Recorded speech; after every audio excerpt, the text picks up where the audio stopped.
A컷으로 준비한 사진은 트럼프 미국 대통령의 사진을 준비했습니다. 트럼프가 이란에게 우리의 이야기를 듣지 않으면 석기 시대를 만들겠다, 이런 식으로 이야기를 하면서 기한을 제시했던 게 바로 오늘 오전 9시였습니다.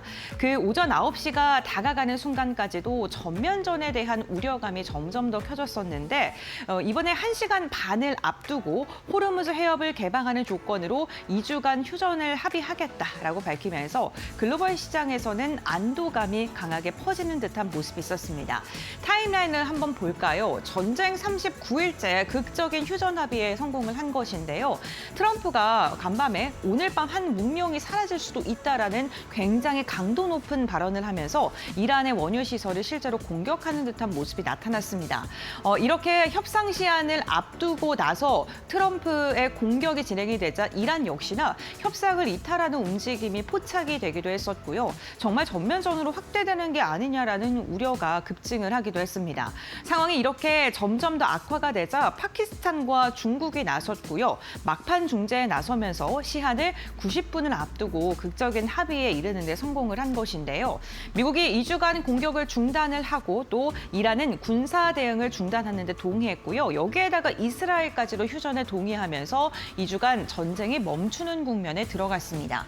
휴전 조건은요. 미국 측에서는 호르무즈 해협을 완전히 개방을 해야지 된다라고 이야기를 했고요. 다가오는 10일 날 파키스탄에서 본 협상을 진행을 할 예정입니다. 그런데 이 협상에서 어떠한 이야기가 오고 가냐면요. 이란이 제시한 10개의 종전안을 기반으로 해서 협상이 진행이 될 것으로 보입니다. 트럼프는 이번 2주간의 합의에 대해서 이란과의 휴전 합의가 미국의 완전한 승리다라면서 자찬을 또 하기도 했는데 시장에서는 트럼프가 정치적인 부담감이 커지면서 출구 전략으로 이번 휴전을 선택했다라면서 트럼프의 이번 행동에 대해서 비판적이거나 트럼프가 조금은 한 걸음 물러선 것이다라는 분석이 지금 힘을 좀 더 받고 있는 듯한 모습이 나오고 있습니다. 합의 소식이 이렇게 들려오면서 시장은 다시금 위험 자산에 대한 선호 심리가 높아질 수밖에 없는데요. 가장 좀 극적이게 빠르게 반응을 했던 건 역시나 유가였습니다. WTI 1년물 가격이 배럴당 91달러 선까지 내려가면서 간밤에 무려 18%가량 빠지는 듯한 움직임이 나타났고요. 국제 유가가 안정화에 좀 접어드는 움직임이 포착이 됐습니다. 전면전 확산에 대한 리스크가 일시적으로 줄어들고 호르무즈 해협에 대한 봉쇄 우려가 감소가 되면서 시장의 분위기가 다시금 위험 자산에 대한 선호 심리로 이어지고 있는 건데요. 호르무즈 해협의 개방으로 인해서 에너지 공급에 대한 차질 우려도 줄어들 수밖에 없고 그렇게 되면 인플레이션에 대한 압력 완화도 더 나아질 수밖에 없겠죠. 결국에는 이런 모든 게 글로벌 경기 둔화에 대한 우려 감소, 우리가 전쟁이 발생됐을 때 우려했던 부분이 차츰차츰 해소가 되면서 위험 자산 선호 심리가 더 회복되는 듯한 모습, 국내 증시까지도 오늘 강하게 반응하는 모습까지도 이어지고 있습니다. 하지만 아직도 좀 불확실성은 남아있습니다. 중요한 건 완전히 종전이 된 게 아니라요. 2주간 임시 휴전이 됐다는 거고요. 파키스탄에서 협의가 어떻게 진행되느냐에 따라서 양산은 좀 바뀔 수 있다라는 겁니다. 이 10가지 조항 중에 핵이라던가 이런 부분도 분명히 포함되어 있기 때문에 과연 미국에서 그리고 이란에서 한 걸음 물러설지 이 핵심 쟁점의 해결안을 도출할 수 있을지가 굉장히 중요할 것 같고요. 만약에 협상에 실패하게 됐을 때 트럼프가 여태까지 걸어왔던 길을 생각해 본다면 강경한 멘트와 행동을 또 할 수도 있어서 아직은 중동 전역의 긴장감이 다 해소되지는 않은 듯한 모습입니다.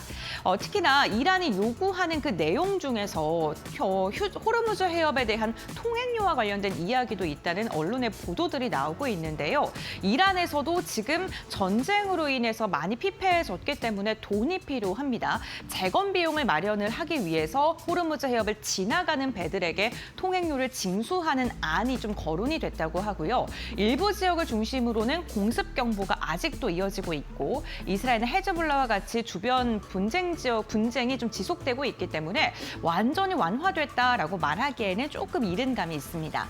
결국에는 호르무즈 해협의 통행료를 징수하게 된다면 유가의 하락폭이라던가 물가 운임비에 대한 하락폭이 제한적일 수 있다라는 이야기가 나오고 있고요. 결국에는 결국에는 이게 지금 우리가 안심하고 있는 것보다는 불확실성이 조금은 남아있는 상황이다라고 해석을 하는 시선도 있으니까요. 이 부분도 참고해 보시면 좋겠습니다. 하지만 시장에서는요, 완전히 이 정점에서는 조금은 이탈됐다라고 좀 긍정적인 전망을 좀 내놓고 있는데요. 키움증권에서는 시장이 전쟁 뉴스에 무려 39일 동안 노출이 되면서 일정 부분 내성이 형성됐다고 바라보고 있고요. 트럼프도 결국에는 전면전이 가기 전에 협상이라는 그러한 카드를 선택을 했기 때문에 피크아웃에 대한 이야기가 나오고 있는 듯합니다. 만약에 협상 과정에서 노이즈가 발생하더라도 트럼프가 공격을 전면적으로 하지 않을 것이다라는 해석이 더 크게 힘을 쏠리면서 패닉셀이 이어질 가능성은 낮다는 게 또 시장의 한 축의 분석이고요. 결국에는 리스크는 여전히 있지만 최악의 구간, 우리가 3월 달에 겪었었던 그 변동성 구간은 이미 지나갔을 가능성이 크다는 게 또 한 측의 입장입니다. 이러다 보니까 시장은 다시금 실적으로 시선을 이동하고 있다라는 분석에도 힘이 좀 더해지고 있는데요. 삼성전자가 어제 실적을 발표했는데 시장 기대치를 훌쩍 웃도는 실적을 발표했습니다. 그런데 이제 다가오는 이제 다다음 주쯤에 SK 하이닉스가 또 실적을 발표하죠. 그 기대감이 삼성전자에 이어서 연이어서 이어질 것으로 예상되는 만큼 코스피의 이익 모멘텀은 유지될 것으로 보이고요. 오늘 시장에서도 이게 또 반영이 되는 게 코스닥보다 코스피가 훨씬 더 큰 폭의 상승을 보이고 있다는 점도 이것을 좀 방증하는 듯합니다. 그렇다면 SK 하이닉스 이제 어떠한 실적을 내놓을지 기대가 됩니다. 삼성전자가요, 시장의 한 달 예상 평균치 영업이익 지출가 38조 정도였습니다. 그런데 실제로 1분기 실적이 발표가 됐을 때 영업이익이 57조를 기록하면서 거의 20조 이상의 성과를 내는 데 성공을 했죠. 그렇기 때문에 SK 하이닉스에 대한 실적 기대감도 커질 수밖에 없고요. 증권가 역시나 삼성 실적 발표 뒤에 목표 주가 상향 리포트 또 나오고 있습니다. 지금 KB증권에서는 SK 하이닉스 170만 원까지 가능하다라고 이야기하면서 AI 데이터 센터와 메모리 수요가 확대되고 있고 HBM의 구조적인 성장이 지속될 것이다라고 이야기를 했고요. 신한투자증권도 150만 원으로 목표 주가를 올려 잡으면서 AI 메모리 중심의 업황 개선이 이어질 것이라고 내다봤습니다. 노무라 증권에서는 무려 193만 원으로 가장 높은 가격을 제시하기도 했는데요. AI 메모리 수의 구조가 변화가 되면은 하이닉스가 수혜를 받을 수 있다라고 전망을 하면서 무려 193만 원까지도 목표 주가를 높여 잡았습니다. 시장 전망치는요. 매출액이 46조 6천억 원, 영업이익이 31조 5천억 원 가량이고요. 기존의 최대 실적이 지난해 4분기였습니다. 이때 매출액이 32조, 영업이익이 19조였는데 이를 정말 월등히 뛰어넘는 1분기 실적이 기대되고 있는 상황이고 우리가 삼성전자의 실적을 봤기 때문에 이것보다 더 높지 않을까라는 시장의 기대감도 커지고 있는 상황입니다. 신한투자증권에서는 이 1분기에 31조가량이라면 연간으로 봤을 때 영업이익이 200조도 넘을 수 있다 이렇게 내다보고 있는 상황이기도 합니다. 오늘 발표된 따끈따끈한 리포트를 보면요. 한국투자증권인데요. SK 하이닉스의 목표 주가를 180만 원으로 제시하면서 근거 있게 추정치를 상향한다라고 리포트를 냈습니다.